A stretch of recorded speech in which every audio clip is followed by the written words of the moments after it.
I'm starting on the cylinder for the shock strut assembly. And so the standard way to make it, you get some 2 1/8 inch tubing with a 65 thousandths wall.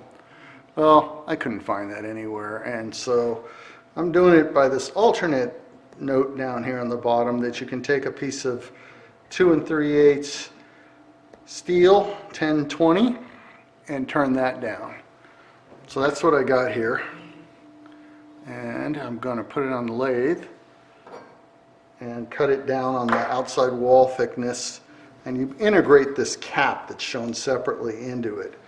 So it'll look like that after it's been turned. It just has a thickened area out here, and that gives you somewhere to put the snap ring and the oil plug. So that's what I'm going to do, is get this guy in the lathe and start turning it down on the OD.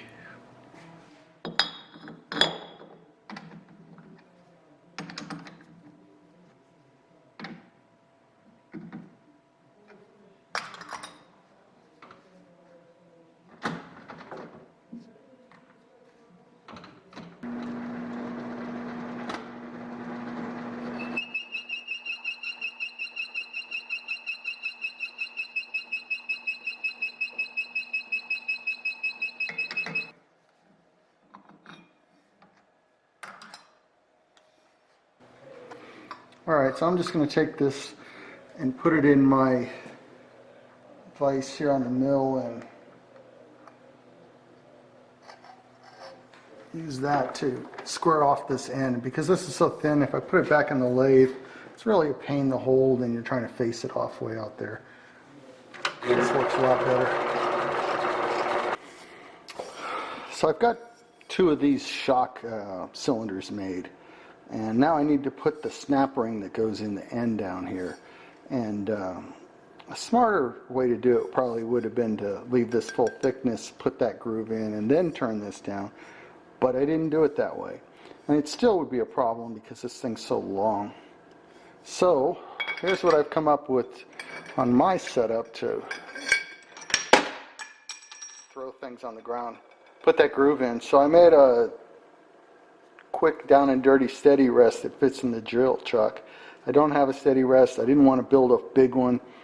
So it'll support this tube enough, I believe, that I can put some pressure on it and cut this groove.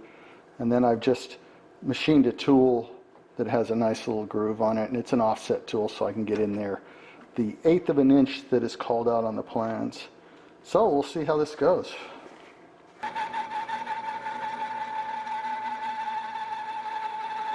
All right, let's see here. That looks pretty good.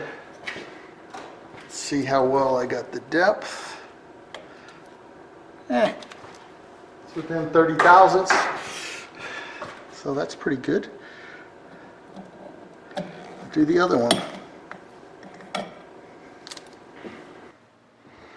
So when I went to get materials to make this shock strut assembly, I ended up buying this steel in basically what was a pipe.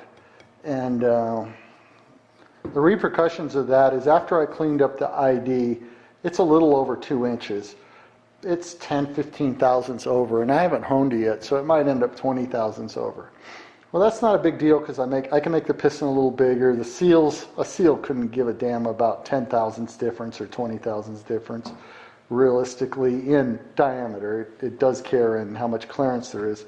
But when I went to get bronze, I actually found it kind of hard to find hard bronze in a reasonable size and a reasonable price. I could find it 2 inch all over the place, still pretty pricey, but to get above 2 inch in diameter, I'd end up at 3 inch pieces and 4 inch pieces where I'd have to cut a lot off and mill it down. And I didn't want to do that. So I ended up buying some drops or offcuts like this. And the problem is they're too big. So you can see it's already got pretty good clearance. It's because these are actually slightly undersized to make it worse. So what I've come up with is I'm going to take and heat this guy up, get him up to where he's fairly plastic and put him in the press. And I'm just going to forge him, squeeze him down a little bit and make him a little wider. And then I can machine him to size. So we'll see how that goes. So this is my high dollar foundry I came up with. Propane bottle, weed burner, bucket. So we'll see how this goes. So I'm going to be shooting for kind of a turning between dull red to a brighter red.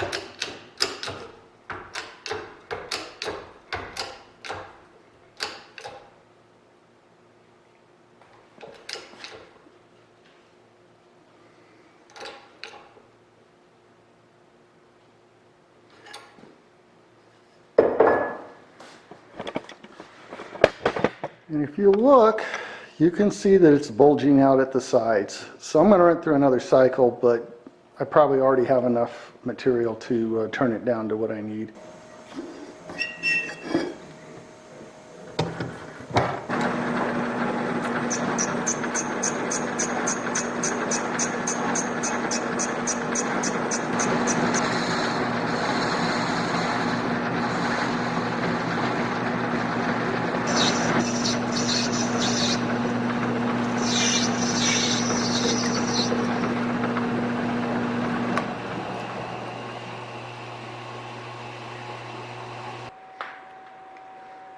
I'm starting to work on the piston now that I have the bore of the cylinder kind of figured out.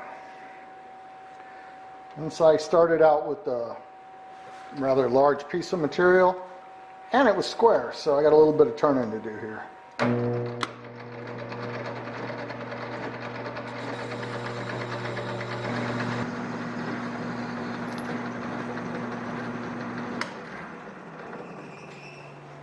One piston. So now I'm working on the shocks shaft that connects to the piston. I chamfered the end there, and now I'm going to drill it to proper size and tap it.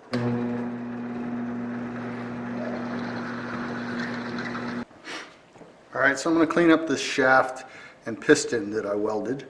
So what I've done is threaded a bolt into the end and with a lock nut on it, and then I'm going to chuck this guy up and put it between a live center, and then I can turn it and sand it and smooth it and clean it all up until it fits nicely in the cylinder bore. So I've gone through and cleaned up and fitted so that things fit. Cap fits, we got a good fit on the bearing, pistons working in the cylinder. So now I'll weld the cap on the bottom and destroy all that. Alright, so I tack welded that bottom cap on. I put a bunch of tacks because I don't want to distort the tube. And I've got the piston in it right now, and it goes all the way to the bottom without issue. So hopefully it'll stay that way. One last task on this rod is it needs a small hole drilled in the shaft here on the bottom part here. I think it's a 5/32 hole, and its purpose is to allow oil to pass between the top and bottom of the piston slowly, so it'll act like a shock.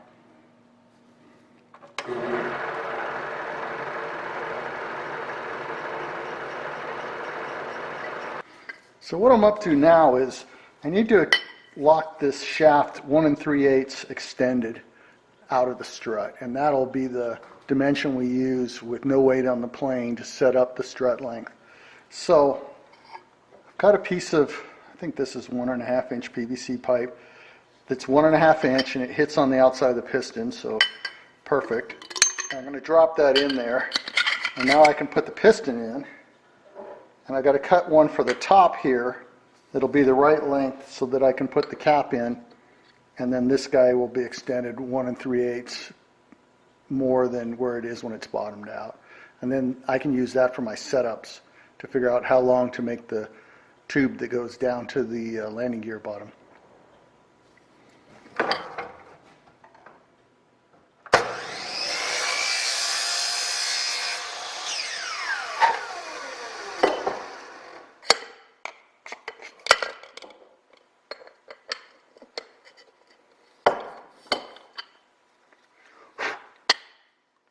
So I'm just, with that, like that, I'm just short of that O-ring, or the snap ring groove. So I'm going to just keep trimming that off a little at a time until I get it down where I can get the snap ring in. And then I'll have it. We'll have that 1 3/8 extension, and I can use this for setup. Now I'm going to assemble the shock part so that we can put it in position and be able to measure where our strut length is going to have to be for the tube that connects to the bottom of here. So I've got my bottom spacer, which is 1 3/8. Put my piston in. No seals, they would just get in the way.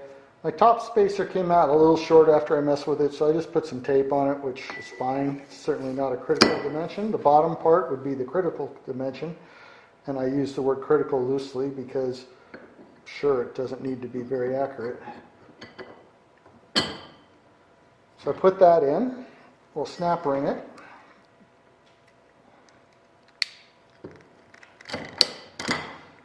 So now I'm going to put the rod end in, and I'm going to put it in, this is 1.5 inches long. I'm going to put it into about 3/4 exposed. So that'll give us good engagement. That's 1.5 times the rod diameter, and it will allow a place for the nut, but we'll have adjustment. So I'm going to use that as the standard. There we go. So it's 1.5, so if 3/4 is showing, hey. And then there's one more piece. There's a bushing that has to go in here. So this hole is 7/16. And we're going to use a 3/8 bolt, so that you have to put a bushing in here. And then I'm going to use my best Home Depot AN bolt. Put this up in here.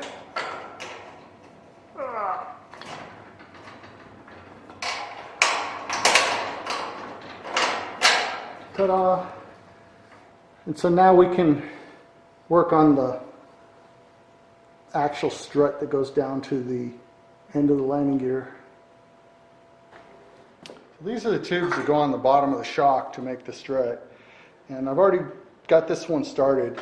So what I found works really well is to coat the end of the tube so that the bushing will fit in there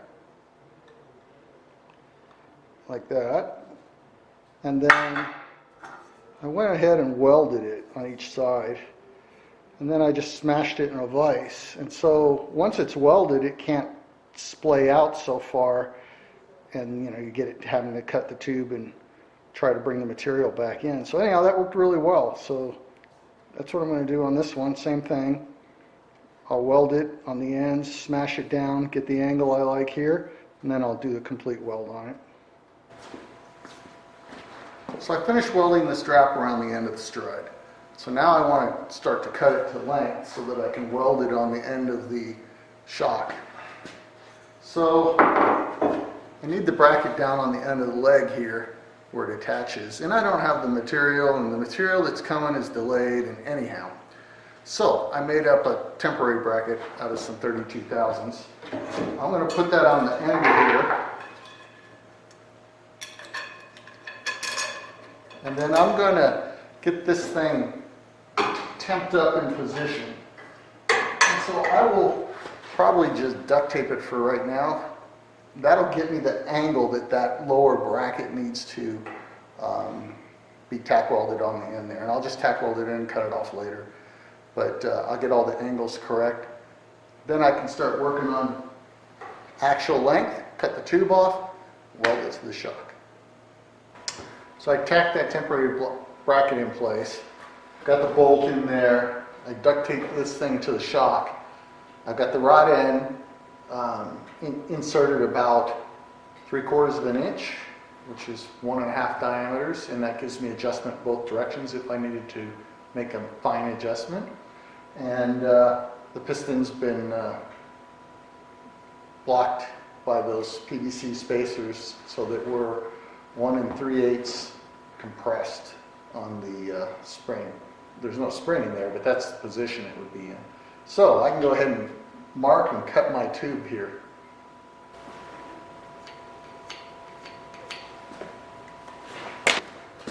Alright, so there we go.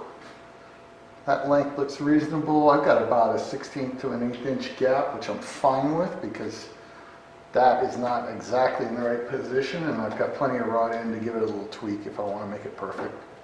So I will now set up to weld that to the bottom of this cylinder. So I need a reference for where that center is for the tube. So I just set my rule at 1/2 inch here, and I'm going to work my way around, marking out 1/2 inch from the outside.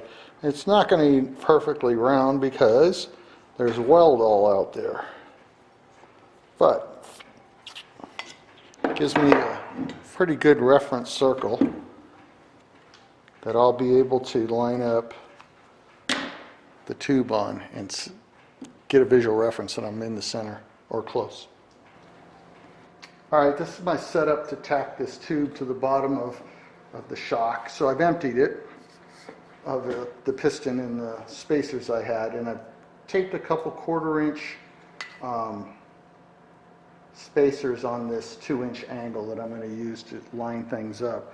And the reason I use those spacers is so that I can get up onto this part of the tube and not have interference from either the end where it's a lot wider or the tail where there's a weld. So it can sit right in there. Then I did a little math and made some spacers on the 3D printer, and these can sit here in this cradle and hold this tube at the right elevation. So now I've got that in there, I can look at the marks I put on that tube and see if it just makes sense that it looks like I'm in the center. And it does. So if you look in there, you can see the marks, and as I spin the tube, it looks like we're right on the center of the shock. So now I'm going to go ahead and tack this, and then I'll take it out and I'll probably chuck it in the lathe and just see that it's reasonably true. I'm not looking for perfection, but I do want it to be straight.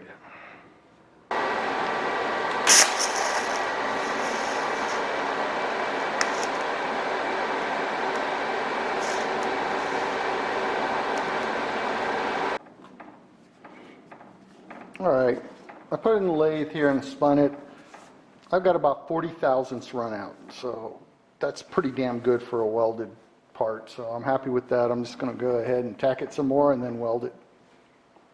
So I finished welding the strut.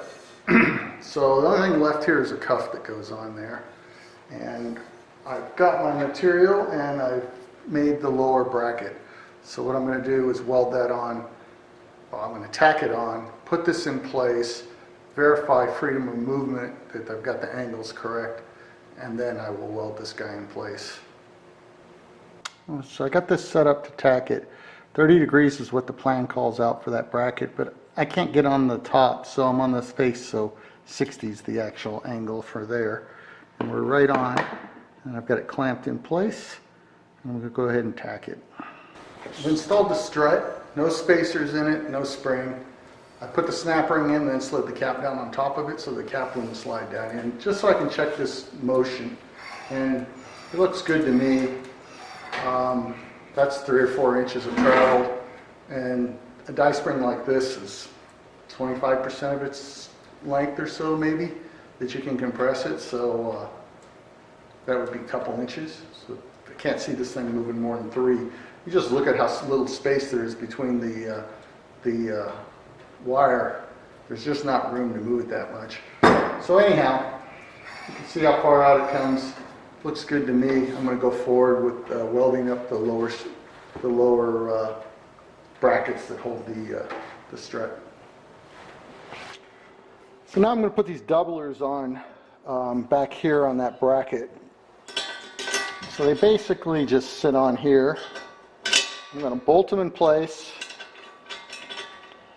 and then I'm going to tack weld out here on the ears where the strut mounts,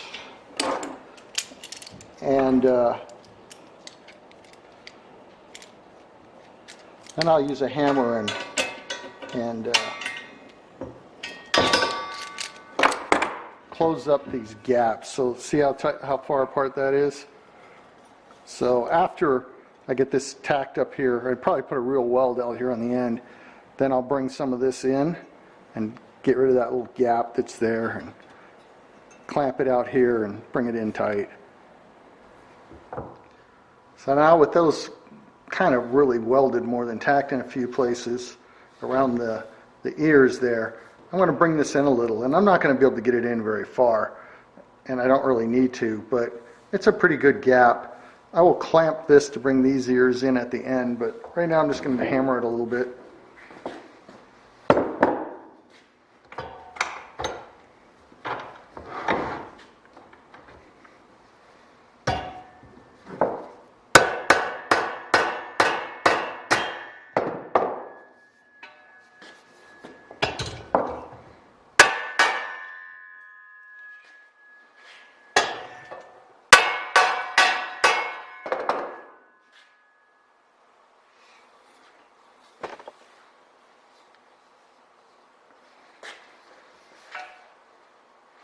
You can see there that piece, let's see, maybe you can't, there you go, has come in compared to over here where it's sitting all the way out.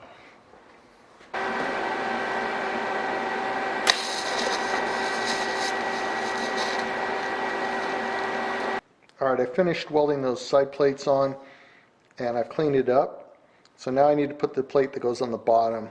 So this guy goes just slightly past the edge of the hole, and so to do that I am going to bend this a little bit where I put that line there so that it will lay down nice where the metal started to move away.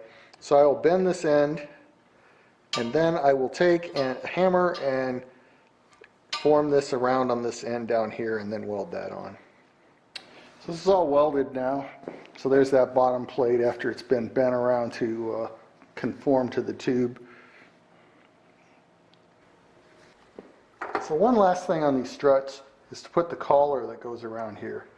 And so the basic purpose of that is to stiffen up this joint. And there's been some changes on how that is done over the years. And the way the B plans show is the collar looks kind of like this. Well, the pattern looks kind of like this. And this is difficult to manufacture because you're doing a cone, and then you're also trying to take this tab here and round it out to the 1 1/8 inch tube. So you got metal going two different directions, and you really have to be able to stretch the metal some, which means heat. So a forge, it'd be nice to have an anvil so you could work on the horn. I don't have any of that stuff. So I tried making one. It worked about as well as I thought it would. Not well. So I'm going to put the original cones that were on here and then put the stiffeners. So if you go back and look at engineering change notices, you can find it somewhere on the internet, but basically they put a 90 thousandths stiffener on the side of each joint, which it basically is doing what this little tab is. When you change metal and change the direction it's going, you stiffen things up, which is why like an I-beam is stiffer than just a flat bar. But it doesn't mean it's easy to manufacture. So here's what I'm doing. I went online and got a pattern for a cone. You just basically put your two diameters in, 1 1/8, 2 and something up here, and it'll give you a pattern. I'm sure you can find it if you wanted one. I made it a little undersized so that I can deal with some spring back or not getting it tight against the form. I took a few minutes on the lathe and I made a cone. This is 2-inch, this down here is 1 1/8, or 1/16 actually. And then I actually just tack weld my pattern on there. And I'm going to put this in the vise, heat it up, and bend it over. And the reason I'm going to heat it with just a propane torch is because these tack welds aren't going to tolerate me beating the hell out of this without breaking. So if I heat it up, I'll be able to get it to go around. So I made one. There we go. It works out pretty good. Fits on there as it should. So I'm going to go ahead and make 3 more. Then a little grinding and fitting to make the 2 fit together.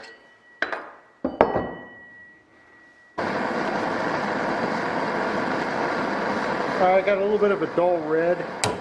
I can start working this around.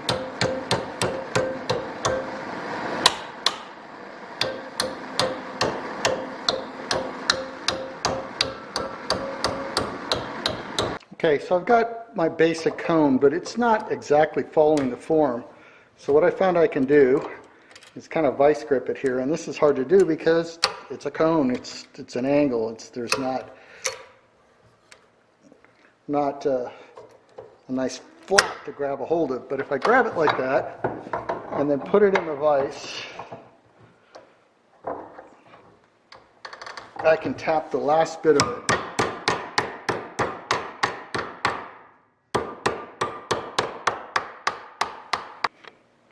Now all I have to do is just bend this guy backwards and it'll come off those tacks. There it goes. Got my cone. So there we are with both collars tacked in place. And I'll weld that guy. So here's the finished strut with its brace on there, or stiffener. And now I'm just going to put it all together. I'm going to leave the spacers in here right now, and when I get to the point of putting an engine on, I'll go ahead and assemble the strut, the shock, and put the spring in. One more thing to do on the strut and it'll be complete. I just need to drill the hole for the 1/8-inch pipe plug so you can put oil in it. And so I've laid it all out, and all I'm going to do is drill and tap it.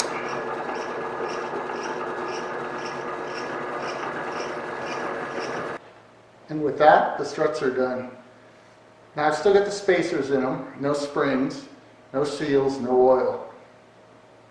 With it spaced out and sitting at this kind of nominal height, it'll be much easier for me to work on and deal with it.